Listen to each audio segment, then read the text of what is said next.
I explain André Barbault to you, a short essay by Ciro Discepolo from the book Contemporary Astrologers in Comparison by Ciro Discepolo and Valeria Capasso Vanorio, Giuseppe Galeota, Francesca Mina, and Francesco Spiga. Ricerca 90, publisher Milan, 346 pages, April 2023. I still read today, late May 2025, the nonsense of Sunday astrologers who, thinking they have internalized the knowledge of André Barbault, just for having read some books but without understanding it in the slightest, elevate him to their master and call him the father of psychological astrology.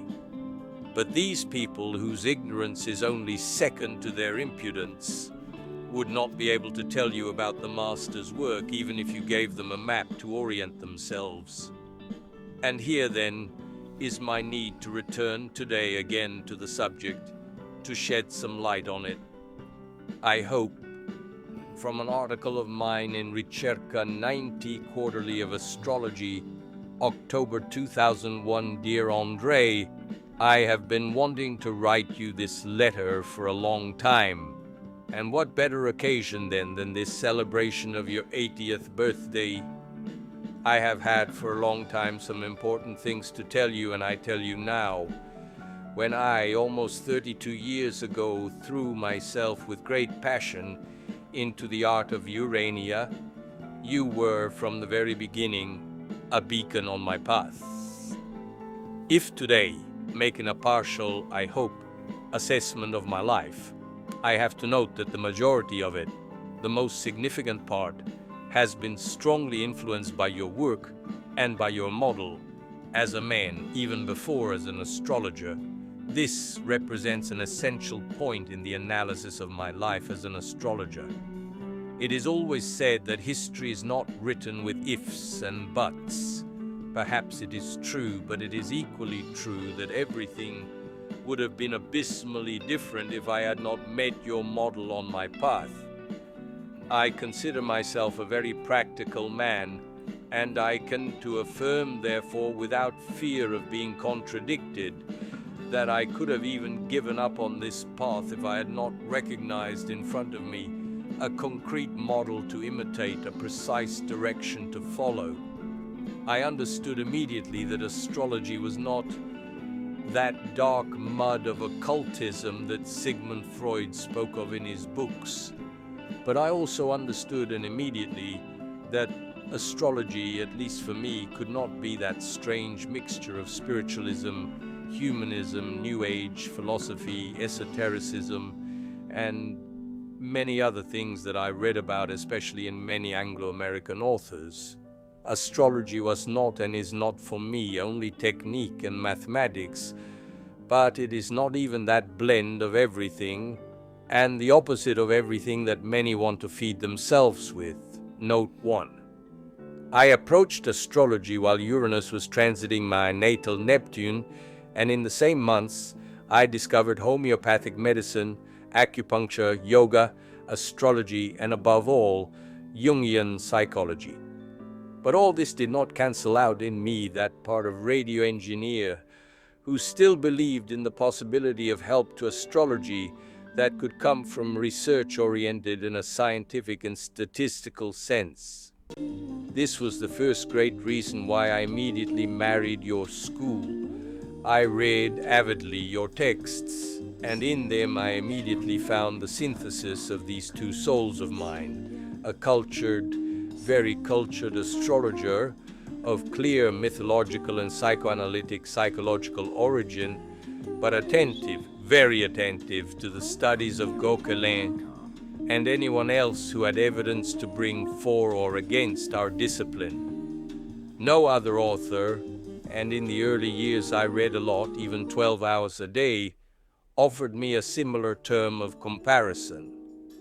I found many teachers who spoke almost exclusively in terms of spiritual growth, with an exclusively symbolic reading of transits, directions, revolutions, and more, and who simply abhorred any possible verification of a mathematical and statistical type, Or on the contrary, I came across researchers who put statistical verification before everything and who, to express themselves in Margarita Hack's words, fought against all those who, according to them, were lost in the pissing meanders of psychology. This, as I recalled, represented the first great wall that made me get very close to you and distance myself with no possibility of return from others. But it wouldn't have been enough. At the time, I was working at the National Research Council, and I was the head of the electronic measurements laboratory of the Istituto Motori in Naples. I wondered, could I change this identity of mine for that of an astrologer? You immediately offered me many answers. Who is an astrologer? And above all, who is an astrologer today? How does he present himself to the world? How is he seen by ordinary people? I wondered, if an astrologer was studied with large magnifying glasses and with a strong critical sense by attentive sociologists, for example, what would be discovered about him under the woolen suit that covers him? You, dear André, as I was saying, immediately gave me so much feedback. Knowing you personally, first by correspondence, and then in '75 at our first conference together as speakers, I understood, in the meantime, what an astrologer certainly was not. You taught me right away, do not make solar sign horoscopes. Do not advertise yourself to collect consultants. Do not sell off your knowledge. Do not, note 2, your 10-odd commandments are not listed anywhere, but they are clearly written in your DNA as an astrologer. They have accompanied your entire life as a scholar and professional, and everyone knows that you have no skeletons in the closet. But you, dear master, have taught me so many more things. I read in various astrology manuals, note 3, let's say about a Saturn in the natal 10th house. This position allows you to grow on the spiritual path and to continuously take stock of your life to understand if you still need to detach yourself more from material goods. Then I read in your practical treatise on astrology, with the exception of a retired existence with impersonal aims, it is the most unfortunate of positions as far as social success is concerned. It tends to mobilize the greed of the star towards ambition for power and passion for career.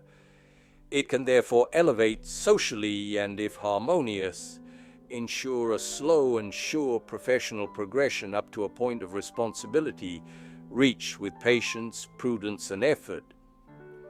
But the ascension is followed by trials, setbacks, accidents, when it has been rapid, undeserved, acquired by questionable means, or associated with the search for personal prestige. In dissonance, one must fear withdrawal, fall, infamy, or decay. Francis I and the disaster of Pavia, Hitler, Goering, Daladier, Laval, Kennedy. Here, I said to myself, is someone who clearly demonstrates that he has been an astrologer in the field, that he speaks from observations and verifications thousands of times, a scholar who does not hide behind turns of phrase or hot air, someone who says exactly what he wants to say. I have seen you write in a style that I would have called without a safety net, and that I would have tried to make mine to the nth degree. For this, too, I am grateful to you, dearest André.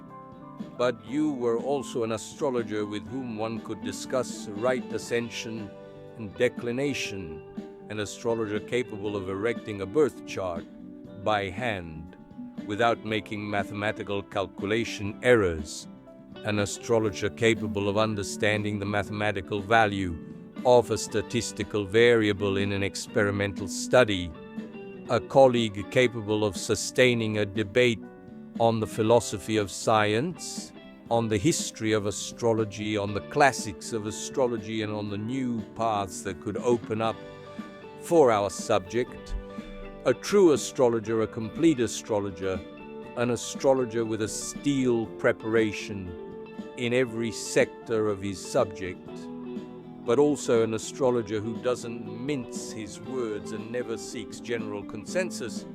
I believe you are the most hated colleague in France, and I suppose it's superfluous to explain why, but it's worth remembering that you never hesitated when it came to calling this or that author an ass, even if it brought you quite a few war problems.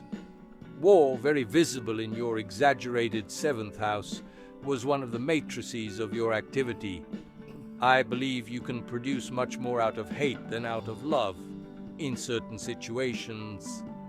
You have written masterpieces, so many masterpieces, which have been points of reference in my journey as an astrologer.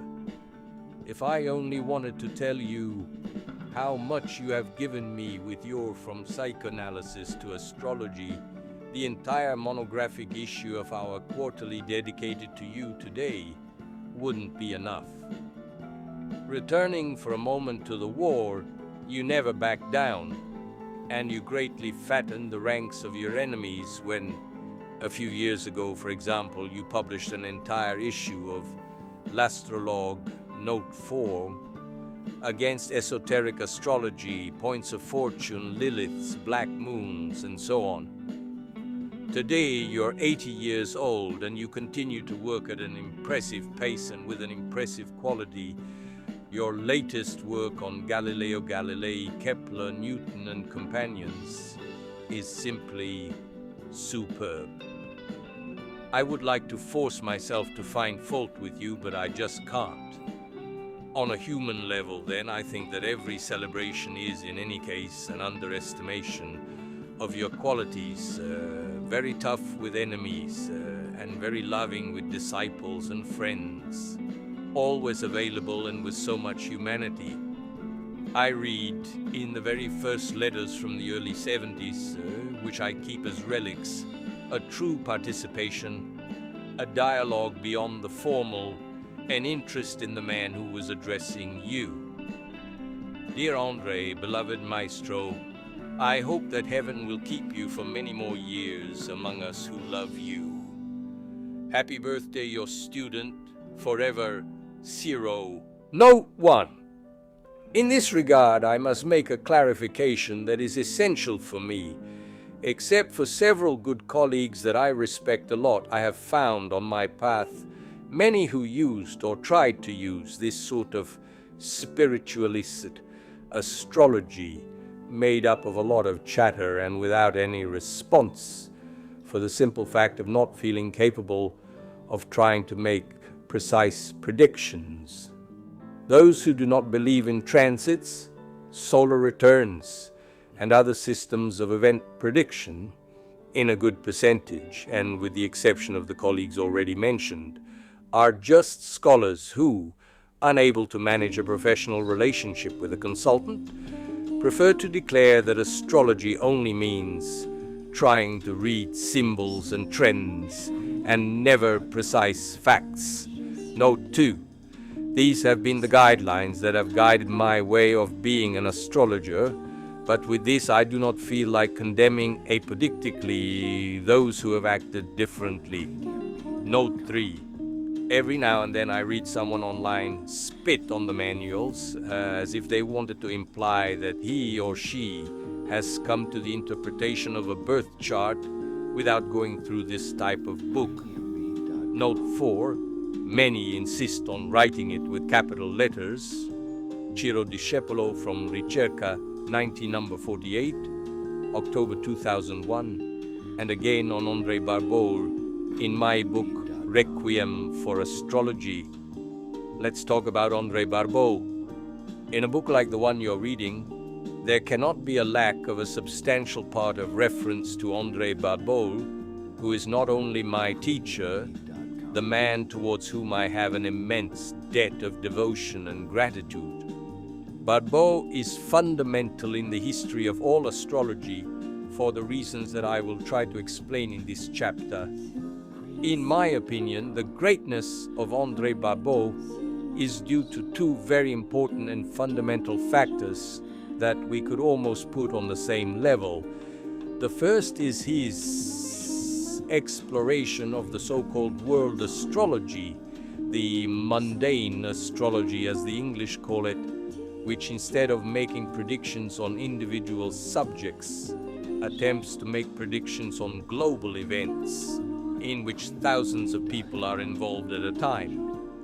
I am referring, for example, to events such as the economic crisis of 1929, the world wars, the arrival of AIDS, the Cold War, and so on. In addition to being a pioneer and absolute leader in this field, Barbault has identified algorithms that allow us to repeat the application of certain rules to different situations. In short, as a person of great intelligence and mental rigor that he is, Barbault has managed to define a protocol for reading world events so that when you want to understand the situation of a country or a continent, you must wisely cross-reference with the rules he indicated, the planetary cycles of 2 and 3. For example, starting from the conjunction of Jupiter and Saturn, you have to check all the subsequent years in which this conjunction is repeated, or all its 4 fundamental and critical points,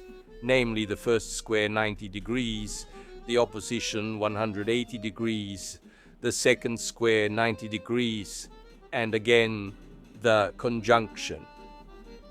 You must therefore know how to read the planetary cycles together with a planetary cyclic index, something that was discovered by Henri J. Gouchon. The substantial improvement that Barbault managed to bring to this algorithm determined a huge step forward in this type of reading, thanks above all to the wise and contemporary use of written and fixed rules of the planetary cycles, taken in 2s and 3s, of the slow planets and of the planetary cyclic index. This reading has made it possible to make very important predictions at a global level. His most famous prediction was in fact about 20 years before the fall of the Iron Curtain, in which he perfectly identified the change of blocks on the world chessboard.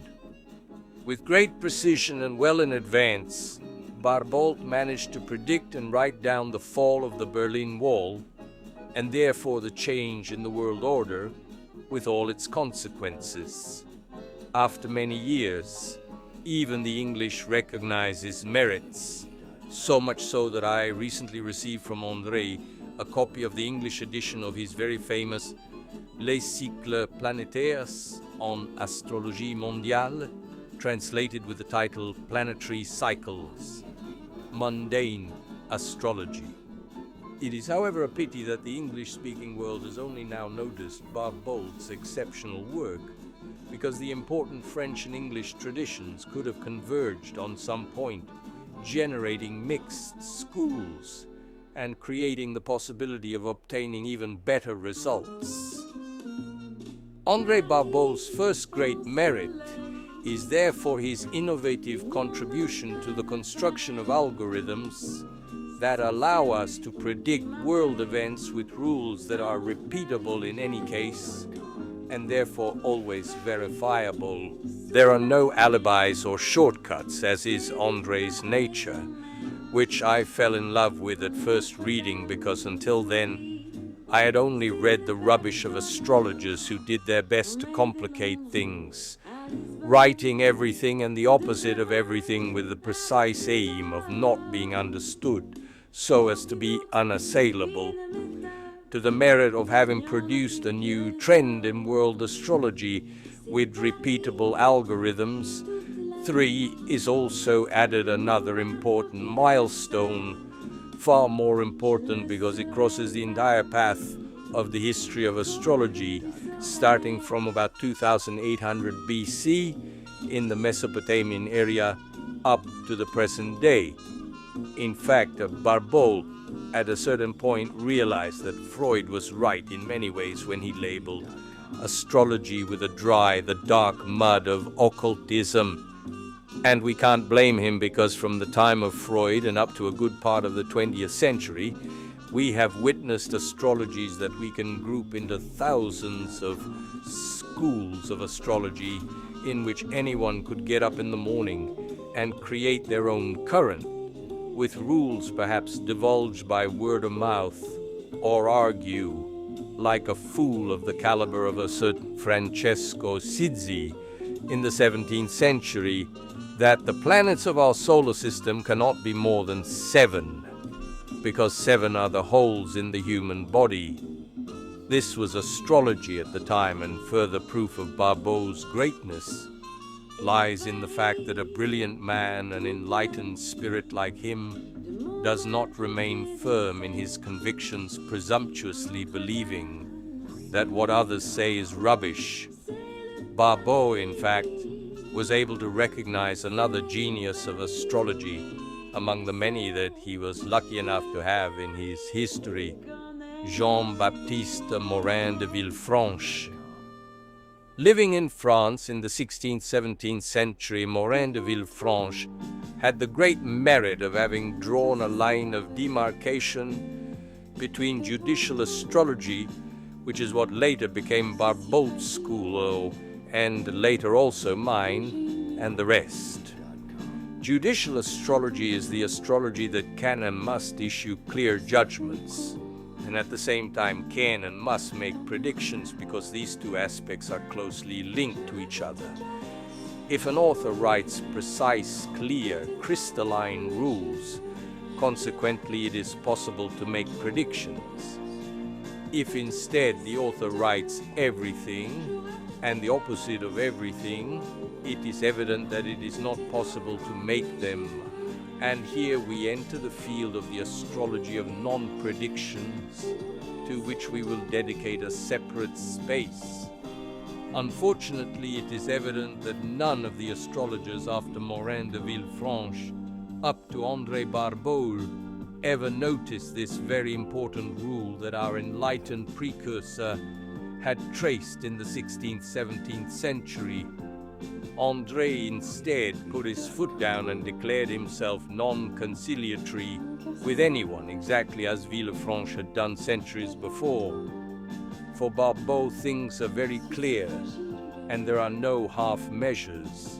Either you follow judicial astrology and therefore roll up your sleeves, take to the field with courage, and face the people you will make predictions to every day, especially facing them after a year, when they return for verification, in some cases receiving insults or threats, but thus becoming true astrologers.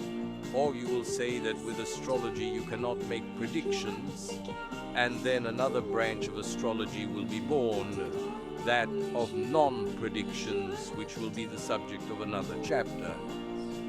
To conclude this speech, I would like to give an example on the question of prediction. In the course of my life, I have met thousands of astrologers, or self-styled ones, or people who had the vocation to become astrologers but never became one. Many of these claimed that they would not make predictions but would stop at the description of character. For example, there are Judases among them who claim to be Barbault's most faithful students, even though they know that for him the most important thing of all is the on-site verification, which allows you to demonstrate whether someone can handle hundreds of consultations a year, and whether he has the guts to face people a year later who sometimes come back furious to accuse you of having made one or more mistakes. If you want to be an astrologer, you have to be prepared for that too. But if instead you want to stay in a warm room in the winter with the fireplace lit, perfectly safe, in that case it will be enough to do as the individuals mentioned above, who claim to make predictions as Barbault's students, but perhaps limit themselves to writing 10 or so a year, explaining that they have specialized in the horoscope of New. Of course, this is a very convenient position, because in this case you can write anything and the opposite of everything. predicting with impunity that the child will become Napoleon, Mozart, or Maradona, and confident in the fact that the first checks will not be produced before 30 years, when in the meantime the self-styled astrologer will have had time to escape in every way by fleeing. These are people I deeply despise. But let's try to address the issue on the merits and verify whether, from a theoretical point of view, it is possible to make predictions, and above all, what type of predictions it is possible to make. Let's take a very practical and very simple example. Let's say that now I have in front of me a gentleman of about 60 years of age who came to me expressly through important recommendations. This gentleman needs a precise answer to a question and asks me if I'm able to give it to him, because he has already turned to other colleagues who have answered him with a neither, with a 50% probability. The gentleman in question, however, needs a clear answer, not something he could have obtained by simply tossing a coin in the air. The question is very specific. I need to plan the next few months of my life, and I have to organize myself because my job does not allow me to travel peacefully. Now it is December. Can you tell me whether or not I will decide to have hemorrhoid surgery during the month of January? The question is specific and does not touch on philosophical territory about the existence of free will or the sex of angels and similar nonsense. The question is very simple and clear. Will I have hemorrhoid surgery during the month of January or not? Naturally, this request implies that the gentleman has limitations in choosing the timing of the surgery.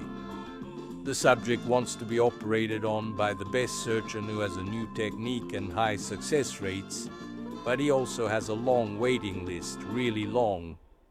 In the event that some patient were to drop out, the doctor reassured him that he would add them to his list with 10 days' notice. At the same time, however, the subject is waiting for an answer for a job interview abroad, and he would have to give up the interview if the doctor were to call him in those days. After having looked at his papers in a few minutes, I will answer him with a 100% no or a 100% yes. How is this possible? Simple. By crossing together the reading of the solar returns, which are the most important element that exists for predictions, and the lunar returns with the analysis of slow transits and fast transits in reference to a very short period of time, I can find myself in front of a situation that leaves no room for doubts or misunderstandings. If these various elements that I have just mentioned speak to me of the blood, pain, prolonged suffering, because even the best surgeon in the world cannot completely exclude pain, even after the operation, it is impossible that I or an astrologer worthy of the name cannot see whether the month of January will be hell on earth for this gentleman, or whether it will be a month like all the others. The answer will therefore be dry, clear, absolute. Now let's move on to a prediction that is apparently more complex, but as we will see, not so different from the previous one, the prediction of death. I've already written several times in my books that I am personally able to predict a death. In some cases, I have predicted and spread my predictions among my circle of relatives and friends, unfortunately concerning loved ones who passed away prematurely, even when the doctors claimed that there was no danger for them. This happened in at least 2 sensational cases: the death of my mother and the death of my sister Rosanna, for which I predicted 13 months in advance the days in which they would both pass away. My mother was not ill, but I predicted that she would die between Christmas and New Year's Eve 1996, And in fact, she passed away during the night between December 25th and 26th in her sleep. My sister had a bad malignant tumor in her intestine, but the doctor said they would save her or let her live another 4 or 5 years with a good quality of life. I predicted that she would die at the end of January 2004. She died on February 10th, 2004, 13 months after the discovery of her tumor. These cases always produce clear positions or expressions, almost of disgust towards an astrologer who says such an enormity.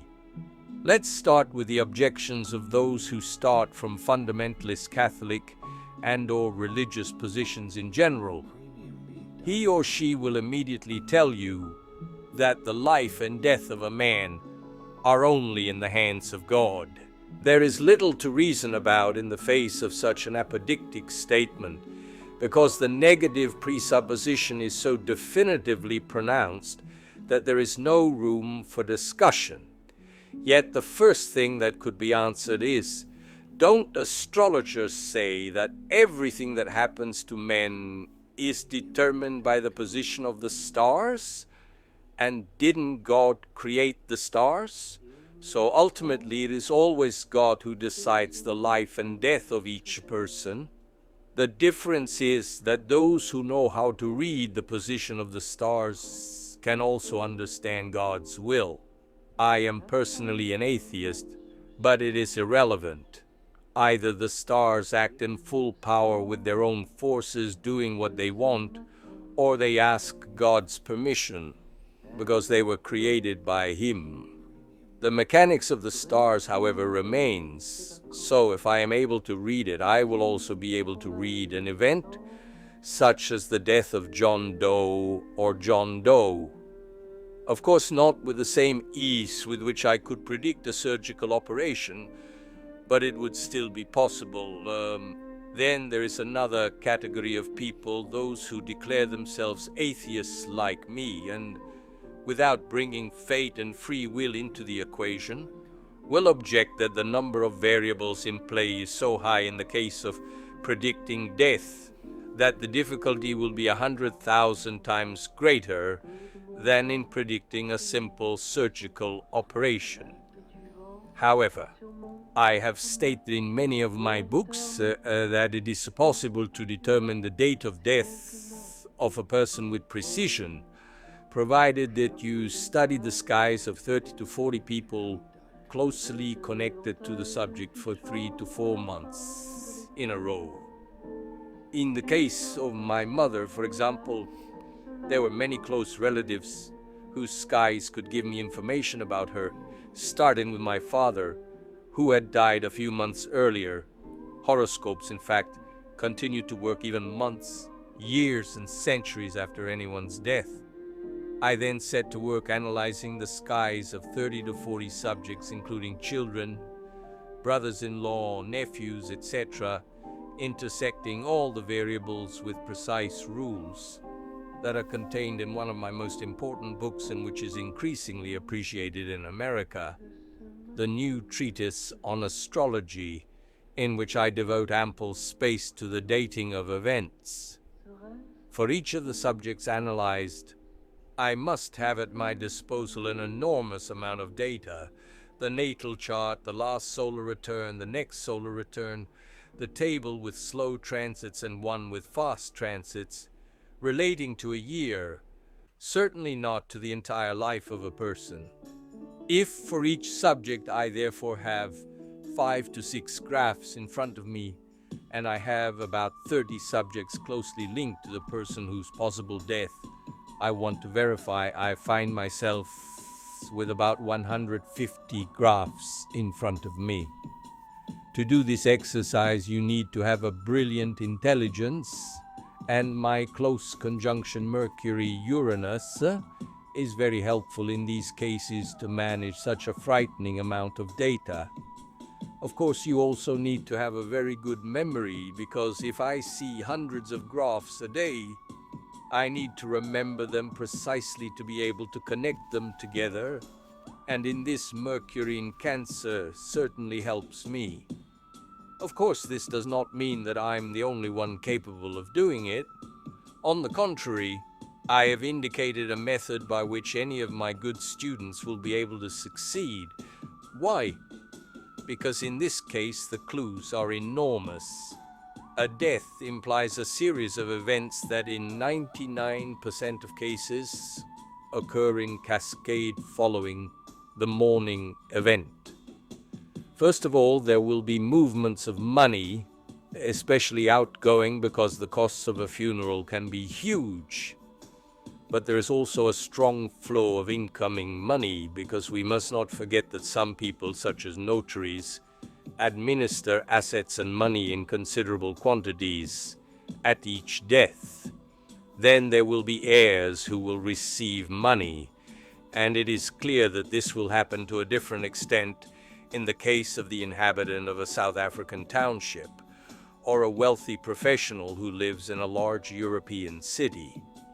Even in the case of the township, however, the same reasoning applies, although on a smaller scale. Even the fact that from the following month, the relatives of the deceased will have more space in the only room in which they all live could be signaled by the presence of Jupiter in the fourth house in the solar revolution of one of the people who live in the same house as the subject. The flow of money in or out can be verified at multiple levels in the skies of people who are not connected to the inheritance. For example, we will find nothing.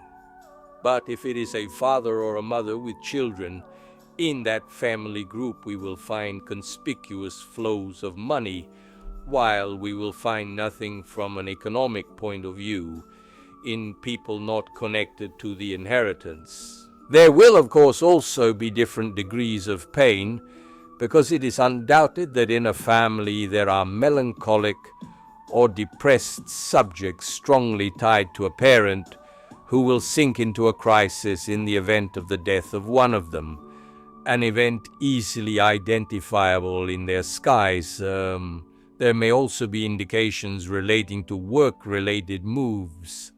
A cousin who has been asking to work in the family business for years will suddenly change jobs and habitat if a family member linked to the business were to pass away. And I could, of course, continue at length with examples of what happens in the lives of people very close to an individual who is about to leave us. For what reason, then, should I not be able to make this prediction? And here another category of self-styled astrologers comes into play, those who do not know how to make predictions and fight tooth and nail just to not admit that they are not able to do so, wanting at all costs to demonstrate that predictions cannot be attempted. What are their arguments? Since the variables on Earth are infinite, and since no human being is capable of managing millions of variables, it is consequently not possible to make predictions. I once even heard someone say that our life is influenced quite directly by what our ancestors ate 300 years ago. Since we cannot know what our great-grandfather's diet consisted of, how is it possible to maintain that one of our contemporary subjects will die or not this year? This is really getting ridiculous, because if we wanted to introduce the theory of relativity at all costs, we could say that yes, relativity does exist, but in 99% of cases we don't give a damn. For example, when penicillin was discovered during the Second World War, do you think that when it was put on the market, the doctors of the FDA, Food and Drug Administration, began to relativize the value of the drug, arguing that, following Einstein's theory of relativity, since we cannot know whether the level of dioxin in the Baotou steel mills in Chinese Mongolia had a surge in a particular year, and whether the air currents at high altitudes brought greater quantities of dioxin to our heads, how can we be sure that penicillin, whose combinatorial effects are not yet known, combined with dioxin is not lethal? Wouldn't it be better at this point to die of pneumonia and avoid the use of penicillin? According to this absurd reasoning, we should apply this line of thought to every human activity.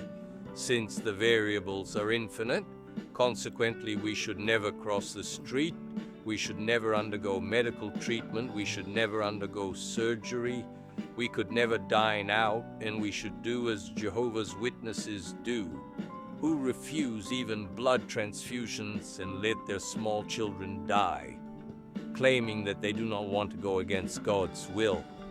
I have no intention of making moral judgments, and I apologize if I sometimes vent my anger by calling some people dickheads. I already know that this book will make me tens of thousands of enemies, in addition to those I already have, especially among my colleagues. I give very little importance to all this because if I had looked for a warm and safe place in my life next to the fireplace, in an unassailable position, I would have remained enrolled in physics. I could have graduated, I would have worked hard day and night thanks to my insomnia, and probably they would have given me a chair in physics, where I would have found myself in a comfortable and unassailable position. But I have never had this aspiration. Instead, I have chosen a difficult path, where at best I hear the snickers of the people to whom I am introduced as an astrologer. At worst, I find arrogant people who would even like to start duels with me that, if I were to accept them, would leave them with broken bones. As the audio and video material published on my website can demonstrate, and where anyone who is not prejudiced can ascertain, I therefore ask you not to be influenced by my expressions such as idiot or dickhead, because when my indignation rises to the maximum in the face of the hypocrisy of some people, I must necessarily use these expressions in order not to suffer too much. Since this, allow me to say, on the eve of my professional jubilee, will be my spiritual testament towards astrology, this wonderful discipline that I have loved with all my strength, it is absolutely not possible for me to compromise. This also explains why this book is self-published. I could certainly have turned to the inconvenient publisher Tullio Pironti in Naples, a witness of great courage, especially when one goes with arguments against the palace, or to other Italian or international publishers willing to publish the text without changing even a comma. However, I wanted the certainty of not suffering the slightest censorship, either on the times or on the forms that potential publishers could have adopted on this book.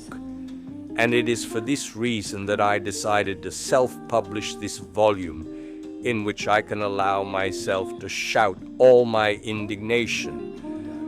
And never mind if someone hates me a little more, but perhaps some open mind who thought that astrology was something to sip like tea in a living room of respectable people on rainy winter afternoons will perhaps realize that among these respectable ladies there are also beautiful brains, internationally renowned scientists, men and women of letters of international level. I would like to put an end to this hypocrisy, and for this reason my denunciation will have to be total. I have waited in vain for a long time for a debate to open on this topic, but these half men, little men, and quacks, as the great Leonardo Sciascia called them in The Day of the Owl, 1961, will never start such a debate. I have even tried a few times, and on one occasion even at my own expense, and in a very prestigious venue, the Italian Institute for Philosophical Studies in Naples, where I had invited, in addition to André Barbault, two of those who are wrongly considered the greatest astrologers in the world, and with whom I personally share less than 0.00001%, My intention was to sit down at a table and discuss starting a real debate, because it is not possible that we continue to pretend and that we do not talk about all these absurdities that gravitate around the discipline of astrology. It is probably not talked about because of censorship, because of self-censorship, because people are afraid to talk about it, because they are not up to the task of talking about it, and because if we go into depth, we must at least know the history and epistemology that concern astrology, something that not everyone knows. You will tell me that perhaps it will be of no use, because if up to now my enemies have forbidden their students to buy my books, all the more reason now they will issue 2 bans and an excommunication for anyone who buys one of my texts. It seems obvious to me that I do not want to gain anything from it, because for a book like this there is nothing to gain.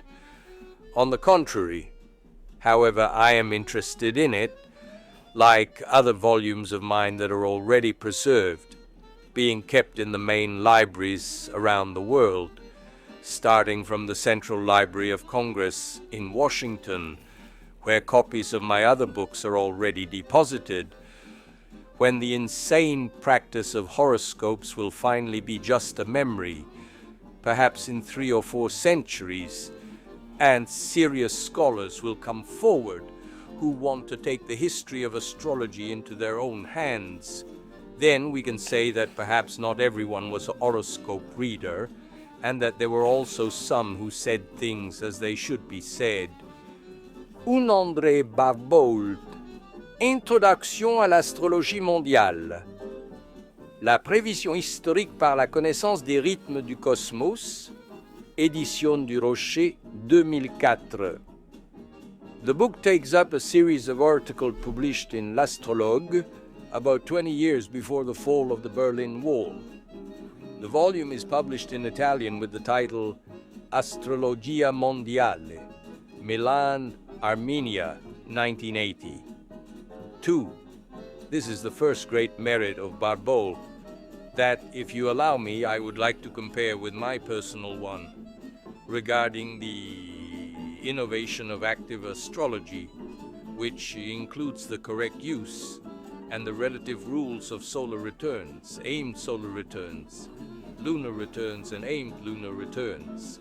The intertwining of aimed solar returns, slow transits, fast transits, relocations, and exorcism of symbols. Certainly, however, it is not possible to make comparisons with the work of André Barbault, since my active astrology is the most innovative product in astrology in the last half-century.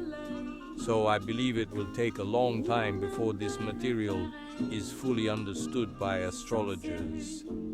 This subject is too projected towards the future, and enormous resistance still persists due, as psychologists teach us above all, to the idea of change when, for a targeted birthday, someone has to travel half an hour from home on a low-cost flight, or has to take out a mortgage to be able to afford a targeted birthday on the other side of the world. It is obvious that the resistance is so strong in the subject, so much so that most people say they do not believe in targeted birthdays at all, as if it were an act of faith. Yet this is not an act of faith, since dozens of books and hundreds and thousands of examples, published even by the major publishers in the world in this sector, testify to its effectiveness. If a doctor prescribed you a heavy dose of Valium to make you relax and allow you to sleep for 2 days in a row, you could not say, "I don't believe it." Likewise here, there is little to believe because we have ample demonstrations of the effectiveness of the method. You could rather evaluate whether or not to leave for a targeted birthday, but 99% of the people who approach active astrology do not even get to the level of discussion, simply settling on an a priori, "I don't believe it." like those who refused to look into Galileo Galilei's telescope. Imagine how difficult it will be for me to translate this Roman dialect phrase into the English version of this volume. Per quanto ce ne può fregar. Imagine if I should worry if Tizio, even though warned that he's on the eve of a very difficult year, tells me I don't believe it, and staying home for his birthday, then sees everything and more happen. This was an aside to say that, on a scientific level, I allow myself to observe that the great scope of active astrology can be considered at the same level as André Barbault's mutualistic astrology. 3. It was a little technical help that I had the joy of offering to André Barbault on the subject of the planetary cyclic index, and which demonstrated the truth of his statements. In support of those who do not know the planetary cyclic index, I must say that this is a very simple rule which requires that on January 1st of each year, the mutual distance between the slowest planets in our solar system is measured, that is Jupiter, Saturn, Uranus, Neptune, and Pluto. For example, we measure that Jupiter is 30 degrees from Saturn, 60 degrees from Uranus, 90 degrees from Neptune, and so on reciprocally. If we bring the resulting number onto a diagram and mark the years of a century on the abscissas, and indicate the value of the planetary cyclic index of each year measured on January 1st, you understand well that the more the planets in our solar system are distant from each other on January 1st of each year, the higher this number will be. And the closer they are to each other, this number will be lower. To simplify, when there is a planetary cluster, the numbers are very low, and those low numbers correspond to the most dramatic years in history, which can be due to famines, plagues, wars, economic crises, and other events that have millions of deaths as a common denominator. After having developed this system towards the middle of the last century, Barbault was able to construct two diagrams that represent the curve of the planetary cyclical index of the 19th century and that of the 20th century. In the curve of the 19th century, one could note a single very significant peak corresponding to 1848, which actually represented the most striking event of the century, the riots of 48, which in turn then produced many deaths. As for the 20th century, Barbault found even more extraordinary references because he found a first negative peak between 1915 and 1918. Although everyone linked this peak to the First World War, Barbault rightly pointed out that those years also saw the spread of the terrible so-called Spanish flu, which, according to some estimates that are not yet definitive, caused between 20 and 60 million deaths worldwide. Another event of those years that caused the death of many people was the crisis of 1929. If it may seem strange to you, consider that after the stock market crash in 1929, millions of people found themselves without work overnight, and the government could not launch a plan in such a short time that included extensions for those who could not pay their rent. Therefore, many families evicted from their homes for non-payment had to face harsh winters without a roof over their heads, and consequently many were also victims of the cold and sudden poverty. Of course, let's not forget deaths by suicide, and in this regard we cannot fail to refer to Henry Miller's masterpiece, Death of a Salesman, where the great American author tells of the sacrifice of his father, who, to save his family from financial disaster, faked an accident in which he died with his car to allow his loved ones to survive the economic crisis thanks to the insurance money. Other peaks were identified by Barbault between 1938 and 1945 during the 60s, and another surge can be noted between 1982 and 1984, which corresponds to the worldwide spread of the HIV virus, which has claimed millions of deaths. I came into contact with Barbault's magnificent work on the Planetary Cyclic Index in 1970 at the beginning of my studies in astrology. I immediately wrote him a long letter, and he must have perceived that he was not the usual nuisance because I asked him important questions and told him what I was working on. We immediately became friends, and he immediately had towards me the relationship of an older brother, never tainted by any form of paternalism. In those years, my work was already mechanized, because when it first came out in 1967, I had purchased, getting into heavy debt, the first Hewlett-Packard personal computer with various accessories, including a large plotter. The HP 67 was nothing more than a pocket personal computer that, despite having the appearance of a calculator, was actually programmable through small magnetic chips that were inserted in sequence one at a time.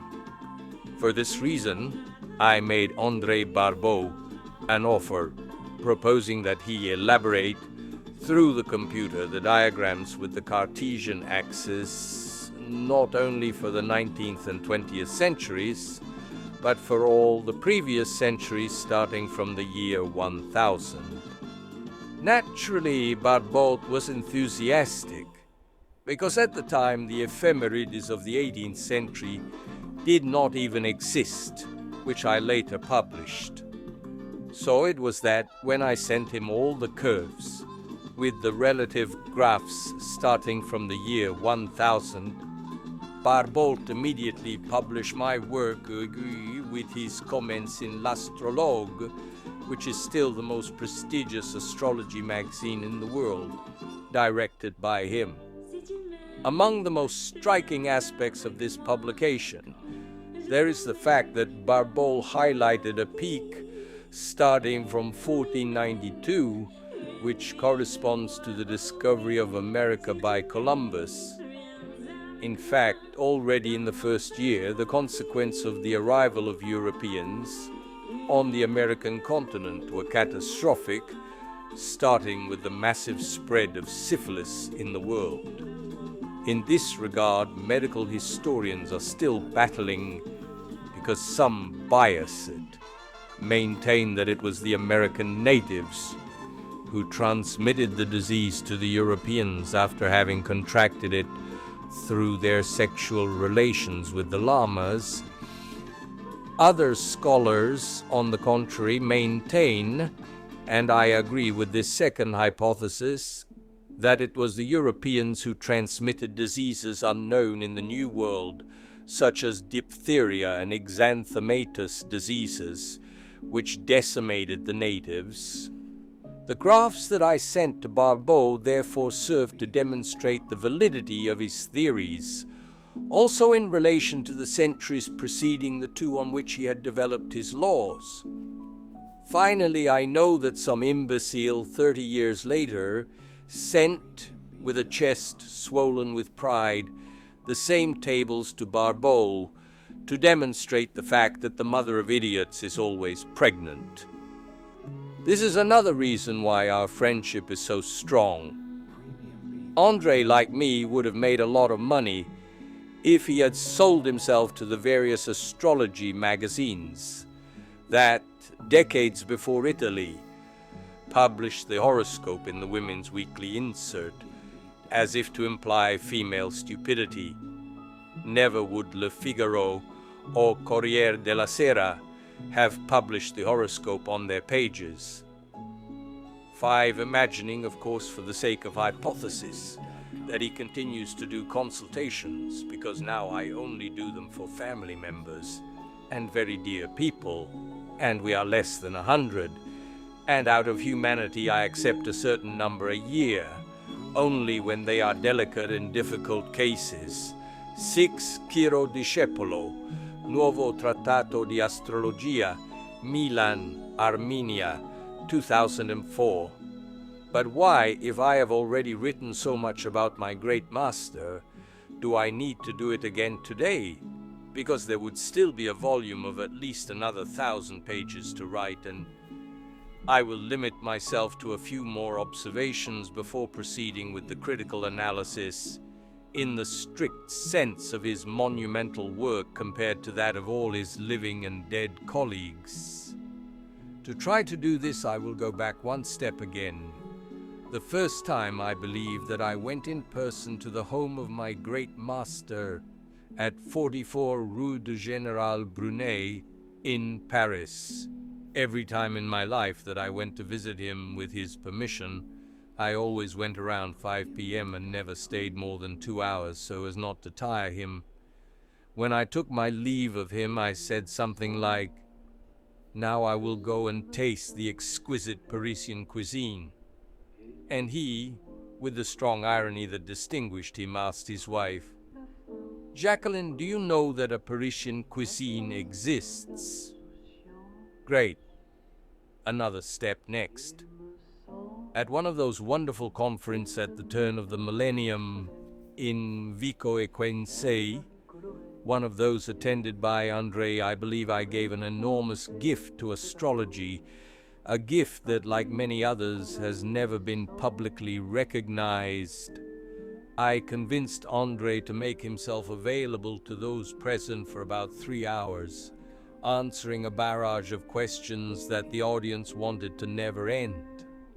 André did it with his usual mastery, but also with a lot of irony. At a certain point, a mediocre person who aspired to become his favorite student commented, "Master, you who are the astrologer who had the merit above all of creating psychological astrology." Of course, I corrected this elephantine oversight, but it deserves a little more in-depth analysis, because many who claim to have studied it and who have not understood it believe the same thing.